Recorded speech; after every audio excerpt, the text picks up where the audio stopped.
Hey everyone, आज की video में हम जो टॉपिक डिस्कस करेंगे वो है prokaryotic cell, eukaryotic cell and cellular organelle, और लास्ट में हम देखेंगे एक्स्ट्रा सेलुलर मैट्रिक्स। तो अभी टॉपिक स्टार्ट करते हैं। 1 सेकेंड। तो जितने भी लिविंग ऑर्गेनिज्म होते हैं वो सब के सब किस चीज़ के बने होते हैं? Cell, right. तो सेल क्या है? Cell is the basic structural functional unit of life. Basic क्यों? बेसिक इसलिए, फॉर एग्जांपल बहुत सारे सेल मिलके क्या करते हैं? टिश्यू बनाते हैं। फिर बहुत सारे अलग अलग टाइप के टिश्यू मिलके अलग अलग टाइप के ऑर्गन बनाते हैं। फिर बहुत सारे ऑर्गन मिलके क्या करते हैं? ऑर्गन सिस्टम बनाते हैं, जिससे क्या बनता है? हमारा ऑर्गेनिज्म बनता है, राइट। तो इसलिए जो ऑर्गेनिज्म है इसकी जो बेसिक यूनिट है वो क्या है? सेल है, ठीक है। स्ट्रक्चरल क्यों? स्ट्रक्चरल इसलिए कि ऑर्गेनिज्म का जो स्ट्रक्चर है वो कौन प्रोवाइड करता है? वो सेल प्रोवाइड करता है, इसलिए इसको स्ट्रक्चरल यूनिट भी कहा जाता है। फंक्शनल इसलिए कि इस ऑर्गेनिज्म के अंदर जितने भी फंक्शन परफॉर्म हो रहे होते हैं, कि ऑर्गेनिज्म मतलब कि जो भी फंक्शन परफॉर्म करता है वो सारे के सारे फंक्शन ये सेल, सिंगल सेल भी परफॉर्म करता है, इसलिए फंक्शनल यूनिट भी। तो सेल क्या हुआ? सेल हुआ basic structural functional unit of life. It is a fundamental unit of life. तो अब बात करते हैं डिस्कवरी की। 1665 में रॉबर्ट हुक आए जिन्होंने डेड सेल की डिस्कवरी की। इसके बाद कुछ और साइंटिस्ट आए जिन्होंने अपनी अपनी थ्योरी दी, जिसको हम सेल थ्योरी कहते हैं। तो फर्स्ट ऑफ ऑल 1838 में मैथियस स्केल्टन आए जिन्होंने कहा कि all plants are made of cells. फिर उसके बाद थियोडर स्कॉन आए 1839 में, जिन्होंने कहा कि all animals are made of cell. फिर 1855 में रूडोल्फ विर्चो आए जिन्होंने कहा कि all cells come from pre existing cell. तो कंक्लूजन क्या निकला इसका? कंक्लूजन ये निकला कि all living things are composed of cell. And second, cells are basic structural functional unit. Third, new cell are produced from existing cell. ये conclusion था। अब नेक्स्ट स्लाइड देखते हैं। 1 सेकेंड। तो हमारे पास जो ऑर्गेनिज्म है वो दो टाइप के होते हैं based on the number of cell. First है यूनिसेलुलर, सेकंड है मल्टीसेलुलर। यूनि मतलब कि वन एंड मल्टी मतलब मल्टीपल। सो अभी यूनिसेलुलर की बात करते हैं। Unicellular made of one cell. Single cell perform all life function, जैसे कि मूव करना, ईट करना, रिप्रोड्यूस करना। For example bacteria, amoeba. Multi cellular नाम से पता चल रहा है, made of multiple cell, and इसमें डिफरेंट सेल स्पेशलाइज होते हैं different function. For example human कितने टाइप के फंक्शन परफॉर्म करते हैं। तो अब इवोल्यूशन की बात करते हैं कि सेल की जो कॉम्प्लेक्सिटी है, सेल की जो स्ट्रक्चरली कॉम्प्लेक्सिटी है वो विद इवोल्यूशन इंक्रीज होती है। होता क्या है कि जो हमारा प्रिमिटिव सेल है प्रोकैरियोटिक सेल, वो विद इवोल्यूशन एडवांस होता है, जिसको हम यूकैरियोटिक सेल कहते हैं। तो यूकैरियोटिक सेल क्या है? एडवांस सेल है। तो स्टेटमेंट क्या आती है? एक स्टेटमेंट आती है कि जो यूकैरियोटिक सेल है वो रिजल्ट ऑफ इवोल्यूशन है। अब ये स्टेटमेंट तो आ गई कि ये रिजल्ट है इवोल्यूशन का, लेकिन इसका एविडेंस क्या है? एविडेंस है कि जेनेटिक लैंग्वेज सेम है इसकी। जेनेटिक लैंग्वेज समझते हो ना, जेनेटिक मटेरियल, डीएनए।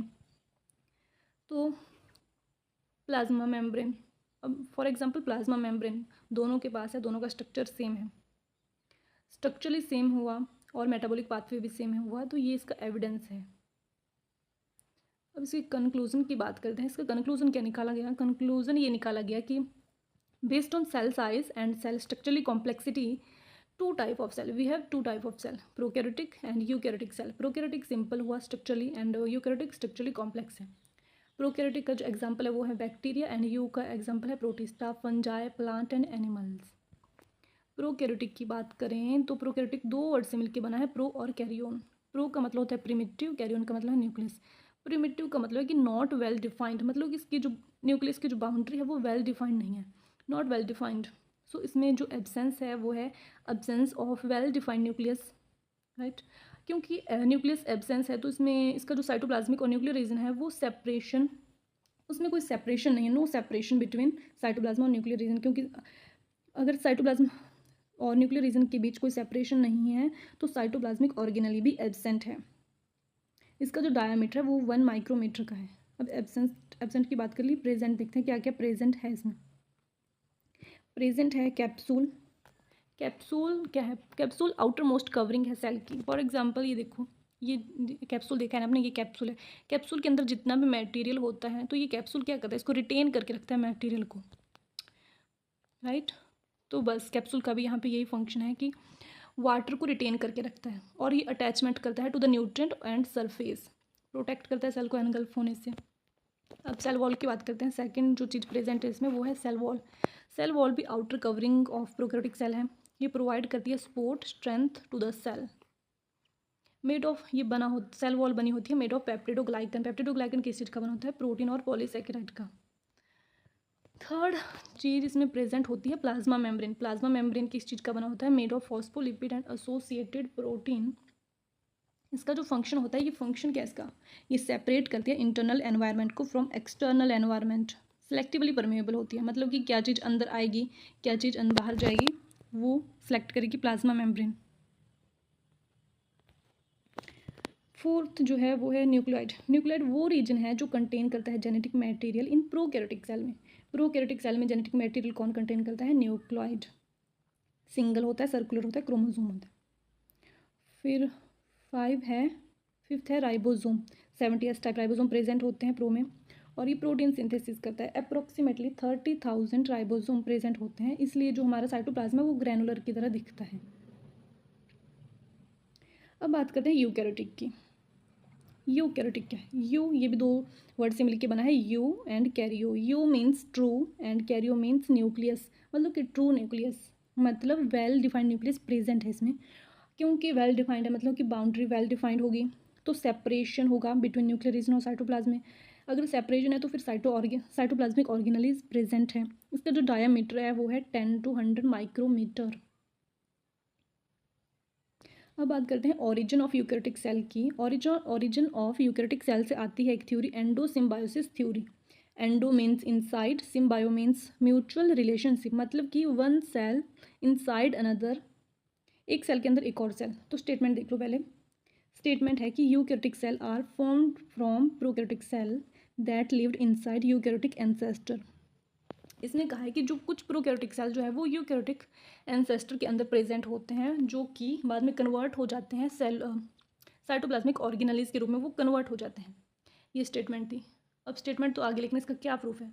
क्या प्रूफ है कि जो प्रोकैरियोटिक सेल है वही ऑर्गेनलीज हैं? तो प्रूफ है माइटोकॉन्ड्रिया एंड क्लोरोप्लास्ट।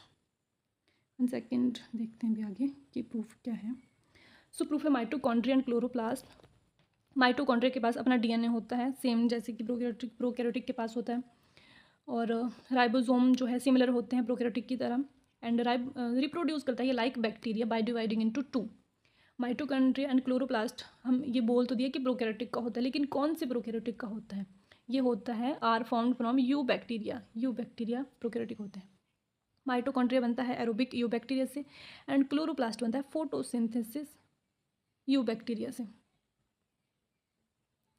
अब बात करते हैं सिमिलैरिटी और dissimilarity between prokaryotic and eukaryotic. Similarity क्या है? जेनेटिक लैंग्वेज सेम है, स्ट्रक्चरली सेम है, मेटाबॉलिक पाथवे सेम है, ट्रांसक्रिप्शन ट्रांसलेशन सेम है इनमें, फोटोसिंथेसिस मैकेनिज्म सेम है, जेनेटिक कोड सेम है, एनर्जी स्टोरेज सेम है। समझ रहे हो ना कैसे? जैसे कि एटीपी दोनों में, प्रो में भी एटीपी माइटोकॉन्ड्रिया रिलीज करता है, एंड यू में भी। प्रोटीजोम सेम है। प्रोटीजोम कैसे? जैसे कि प्रोटीन को डिग्रेड करना, प्रोटीजोम बिल्कुल सेम फंक्शन है। डिसिमिलैरिटी की बात करें तो पैकेजिंग ऑफ जेनेटिक मटेरियल बिल्कुल मतलब अलग अलग चीज़ है, क्योंकि जेनेटिक मटेरियल प्रो में कैसे पैक होता है? प्रो में न्यूक्लियोइड करता है डीएनए को पैक, एंड यू में कौन करता है? न्यूक्लियस करता है। साइटोप्लाज्मिक ऑर्गेनली यू में है, प्रो में नहीं है। प्रो में क्यों नहीं है?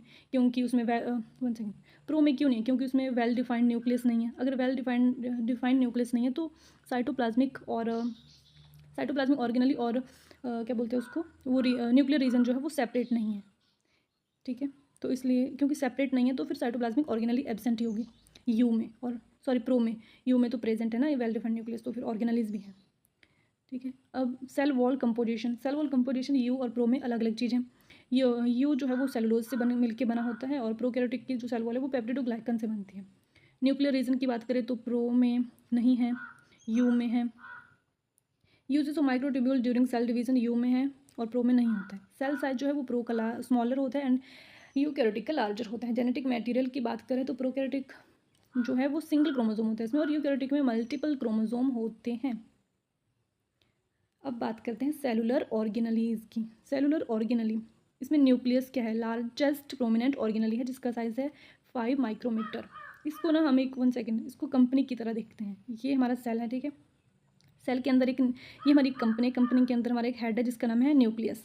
तो न्यूक्लियस क्या हुआ कंपनी का ब्रेन ऑफ सेल है, जो कि डीएनए रेप्लिकेशन करता है, डीएनए सिंथेसिस करता है, ठीक है, DNA replication and DNA synthesis. तो न्यूक्लियस ने अपने अंडर एक वर्कर रखा हुआ है, एंडोप्लाज्मिक रेटिकुलम, ठीक है, एंडोप्लाज्मिक रेटिकुलम रखा हुआ है इसने।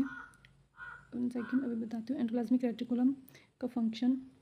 Endoplasmic reticulum, endo means inside, plasmic मतलब साइटोप्लाज्म एंड रेटिकुलम मतलब नेटवर्क।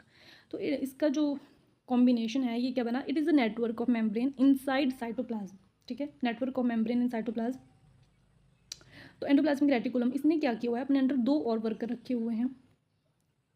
एक रखा हुआ है रफ एंडोप्लाज्मिक रेटिकुलम और दूसरा रखा हुआ है स्मूथ एंडोप्लाज्मिक रेटिकुलम। रफ में राइबोसोम प्रेजेंट होते हैं तो ये प्रोटीन की सिंथेसिस करता है, और स्मूथ में राइबोसोम प्रेजेंट नहीं होते तो ये लिपिड की सिंथेसिस करता है। मतलब कि आप ऐसे देखो, न्यूक्लियस ने एंडोप्लाज्मिक रेटिकुलम को ऑर्डर दिया कि प्रोटीन और लिपिड की सिंथेसिस करो, ठीक है। तो एंडोप्लाज्मिक रेटिकुलम ने क्या किया हुआ है, 2 अलग अलग वर्कर अपने अंडर और रखे हुए हैं, रफ और स्मूथ। रफ तो ये इनको ऑर्डर देता है कि प्रोटीन की सिंथेसिस करो और लिपिड की करो, ठीक है। तो इसने ऑर्डर दे दिया, इन्होंने ये बना दिया। अब बना दिया, अब इसको पैक करने और पैकिंग मॉडिफिकेशन का काम कौन करता है, वो करता है गोल्जी अपरेटस। गोल्जी अपरेटस ये स्टैकिंग अपीयरेंस, मतलब एक के ऊपर जैसे बोरी रखी होती है ना वैसे। तो गोल्जी अपरेटस क्या करता है, मॉडिफिकेशन करता है, सॉर्टिंग करता है, पैकेजिंग करता है, ट्रांसपोर्टेशन करता है लिपिड और प्रोटीन की। गोल्जी अपरेटस ने पैकेजिंग का काम कर दिया। देखो, न्यूक्लियस ने ऑर्डर दिया कि प्रोटीन और लिपिड बनाओ, फिर एंडोप्लाज्मिक ने आर और एस को ऑर्डर दिया कि प्रोटीन और लिपिड बनाओ, फिर गोल्जी अपरेटस ने उनको पैक कर दिया। अब जो वहाँ पे वेस्ट मटेरियल बचा वो कौन, उसको साफ़ सफाई का काम कौन करेगा, वो साफ़ सफाई का डिपार्टमेंट है लाइसोसोम के पास। तो लाइसोसोम कैसा होता है, स्मॉल मेम्ब्रेन बाउंड ऑर्गेनली होती है, जिसके 2 फंक्शन ऑटोफैगी और फैगोसाइटोसिस। तो ये क्या करता है, जो भी वेस्ट है उसको ये एनगल्फ कर लेता है, लेकिन कभी कभी इससे क्या होता है कि अपने ही मटेरियल को ही एनगल्फ करने लग जाता है, तो इसमें ये एक कमी भी है। फिर आता है पेरोक्सिसोम, ये स्मॉल मेम्ब्रेन बाउंड ऑर्गेनली है, ये भी इसका काम है ऑक्सीडेटिव रिएक्शन करती है ये। अब इतना सारा काम हो गया तो जो मतलब जो सामान बच गया उसको स्टोरेज कौन करता है, स्टोरेज का काम है वैक्यूल का। वैक्यूल करता है स्टोर, प्लांट में बड़ा होता है और एनिमल में स्मॉल होता है। तो वैक्यूल स्टोर करता है आयन और वाटर को। फिर इतना सारा काम हो रहा है, लेकिन इसमें एनर्जी का काम, एनर्जी कौन दे रहा है इसमें, तो एनर्जी दे रहा है हमारा माइटोकॉन्ड्रिया, एटीपी की फॉर्म में। एटीपी सिंथेसिस करता है ये। माइटोकॉन्ड्रिया डबल मेम्ब्रेन ऑर्गेनली होती है। कैसी होती है माइटोकॉन्ड्रिया, देख लो, ये है माइटोकॉन्ड्रिया, डबल मेम्ब्रेन ऑर्गेनली होती है, बीच में इसका डीएनए होता है। ये एटीपी करता है, एटीपी सिंथेसिस करता है। Chloroplast same double membrane organelle है, और क्लोरोप्लास्ट जो है वो साइट है फोटोसिंथेसिस की, ठीक है। राइबोसोम अभी बताया कि राइबोसोम प्रोटीन की सिंथेसिस करता है, राइबोन्यूक्लियोप्रोटीन इसका फीचर है। अब लास्ट है हमारा extra cellular matrix in eukaryotic cell. Eukaryotic cell का जो एक्स्ट्रा सेलुलर मैट्रिक्स है, for example basement membrane type. तो ये देखते हैं कि एक्स्ट्रा सेलुलर मैट्रिक्स जो है वो सस्पेंशन ऑफ मैक्रोमोलिक्यूल है, जो कि that surround animal cell. Macromolecule are secreted bye cell itself. Extracellular matrix made up of 3 macromolecule, polysaccharide, structural protein and अडहेसन protein. Polysaccharide की बात करें तो पॉलीसेकेराइड कौन सा पॉलीसेकेराइड, गैग। गैग मतलब ग्लाइको अमीनो ग्लाइकन। गैग जो है ये रिपीटिंग यूनिट है डाइसेकेराइड की। डाइसेकेराइड मतलब 2 sugar, 2 first and second. First जो है वो एन एसिटाइल ग्लूकोज अमाइन है, थोड़ा ब्लर है पर चलो दिख रहा है। एन एसिटाइल जो है वो है galactose amine. Second sugar ग्लूको uronic acid and आइडो uronic acid, क्योंकि ये एसिडिक है दोनों, तो एसिडिक और इसमें नेगेटिव चार्ज है। नेगेटिव चार्ज आयन ये क्या करते हैं, ट्रैप करते हैं पॉजिटिव चार्ज आयन को, और ये ट्रैप करता है फिर वाटर को, तो जिससे क्या बनता है, जेल लाइक स्ट्रक्चर बनता है, जो कि सस्पेंशन करता है अडहेसन प्रोटीन का। स्ट्रक्चरल प्रोटीन की बात करें तो इसमें कोलेजन और इलास्टिन प्रेजेंट होता है। कोलेजन जो है ये made up of 3 polypeptide, triple helical structure होता है। ग्लाइकन एक्स वाई रिपीट्स में होते हैं, इसमें एक्स जो है वो प्रोलीन होता है और वाई जो है वो हाइड्रोक्सी प्रोलीन होता है। इलास्टिन की बात करें तो इसमें इलास्टिक प्रॉपर्टी होती है, और ये उन सेल में होता है जिनके पास स्ट्रेचिंग एबिलिटी होती है। लास्ट है हमारा अडहेसन प्रोटीन। अडहेसन प्रोटीन क्या करता है, ये कनेक्ट करता है ईसीएम कंपोनेंट को टू अनदर से और सेल से भी। मोस्ट अबंडेंट जो अडहेसन प्रोटीन है वो है फाइब्रोनेक्टिन, डायमेरिक ग्लाइकोप्रोटीन, और ये अरेंज होती है इनटू फाइब्रल में। Most abundant in basal lamina में देखिए अगर इन अडहेसन प्रोटीन तो वो है laminin. Thank you so much.